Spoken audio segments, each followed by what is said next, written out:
क्या बीजेपी की लिस्ट वापसी ने जम्मू कश्मीर में कांग्रेस का काम आसान कर दिया है? आखिर ऐसा क्यों कहा जा रहा है कि उम्मीदवारों के नाम पर बीजेपी के अंदर कंफ्यूजन की स्थिति पैदा हो गई है? और सबसे बड़ा सवाल तो ये कि इस पूरे मसले को राहुल गांधी कैसे कांग्रेस के पक्ष में मोड़ सकते हैं? जो बीजेपी के साथ कभी नहीं होता, वो भी इस बार जम्मू कश्मीर विधानसभा चुनाव से पहले देखने को मिल गया है। चुनाव से पहले बीजेपी ने 44 उम्मीदवारों की एक लिस्ट जारी की, जिसमें सभी 3 चरणों के लिए कैंडिडेट्स के नाम का ऐलान किया गया था। लेकिन करीब 2 घंटे बाद ही इस लिस्ट को बीजेपी ने वापस कर दिया। बाद में बीजेपी ने फिर से 2 संशोधित लिस्ट जारी की। एक लिस्ट में 15 उम्मीदवार तो वहीं दूसरी में एक और कैंडिडेट के नाम का ऐलान किया गया। लेकिन जिस तरह बीजेपी के जम्मू कश्मीर कार्यालय में आज हंगामा हुआ, जिस तरह से कार्यकर्ताओं ने न सिर्फ प्रदेश अध्यक्ष रविंद्र रैना के दफ्तर को घेर कर अपना विरोध जताया, बल्कि पार्टी आलाकमान पर पैराशूट प्रत्याशी उतार दिए जाने का आरोप लगाया, उससे तो यही साबित हो रहा है कि संगठन में सब कुछ ठीक नहीं है। जानकारों का मानना है कि बीजेपी एक ऐसी पार्टी है जो चुनाव से ऐन वक्त पहले उम्मीदवारों की लिस्ट जारी करती है ताकि दूसरे दलों को उनकी रणनीति का पता नहीं चल पाए। मगर इस बार उल्टा हुआ।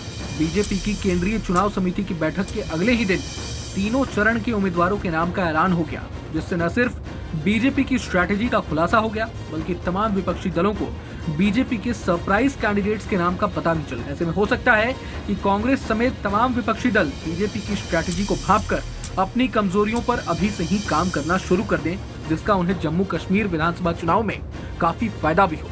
लिस्ट वापसी के पीछे कहा तो ये भी जा रहा है कि असल में उम्मीदवारों के नाम को लेकर बीजेपी और आरएसएस के बीच ठीक से संवाद स्थापित नहीं हो सका। जानकारों का कहना है कि जिस तरह से बीजेपी आलाकमान ने जम्मू कश्मीर के 3 बड़े चेहरे, मतलब वर्तमान प्रदेश अध्यक्ष रविंद्र रैना और 2 पूर्व डिप्टी सीएम कविंद्र गुप्ता और निर्मल शर्मा का नाम काटकर उनकी सीट पर दूसरे उम्मीदवारों को टिकट दे दिया था, वो संघ को नागवार गुजर गया।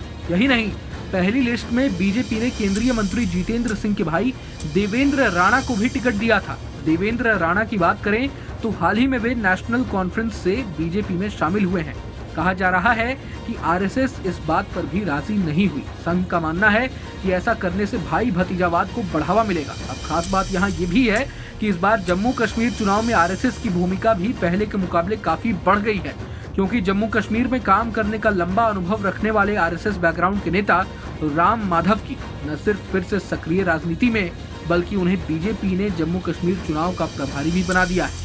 मतलब आरएसएस का इस बार चुनाव में डायरेक्ट इन्वॉल्वमेंट है। अब जिस तरह से 2024 के लोकसभा चुनाव में बीजेपी को हिंदी पट्टी के राज्यों में काफी नुकसान हुआ है, ऐसे में माना जा रहा है कि इस साल 4 राज्यों के विधानसभा चुनाव में आरएसएस अपनी अहम भूमिका निभा सकता है।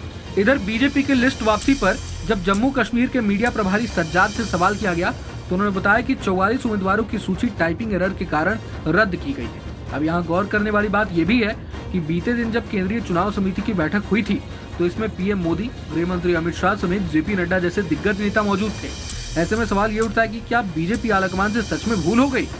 बता दें कि फिलहाल जिन 16 उम्मीदवारों के नाम का ऐलान बीजेपी ने किया है, उनमें 8 मुस्लिम कैंडिडेट्स का नाम शामिल है, जबकि इनमें केवल एक महिला उम्मीदवार शगुन परिहार को किश्तवाड़ से टिकट दिया गया है। बता दें कि शगुन परिहार वही महिला है जिनके परिजनों की 2018 में एक आतंकी हमले में मौत हो गई थी। 16 अगस्त को चुनाव आयोग ने जम्मू कश्मीर में विधानसभा चुनाव की तारीखों का ऐलान किया था। 10 साल के बाद घाटी में चुनाव होने जा रहे हैं, जिसका आयोजन 3 चरणों में होगा। पहला चरण 18 सितंबर, दूसरा 25 सितंबर, तो वहीं आखिरी यानी तीसरा चरण 1 अक्टूबर को होगा। फाइनल रिजल्ट की घोषणा की बात करें तो 4 अक्टूबर को फाइनल रिजल्ट की घोषणा की जाएगी। बता दें कि बीजेपी ने इस बार जम्मू कश्मीर में अकेले चुनाव लड़ने का फैसला किया है। जानकारी के लिए बता दें कि परिसीमन के बाद जम्मू कश्मीर की 90 सीटों पर चुनाव होने जा रहे हैं, जिसमें 43 सीट जम्मू की है तो वहीं 47 सीटें कश्मीर की है। बहरहाल ये वीडियो आपको कैसा लगा हमें कमेंट बॉक्स में जरूर बताएं।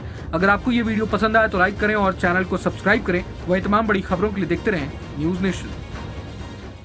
न्यूज नेशन अब व्हाट्सएप पर खबरों के ताजा अपडेट के लिए न्यूज नेशन के इस क्यूआर कोड को स्कैन करें।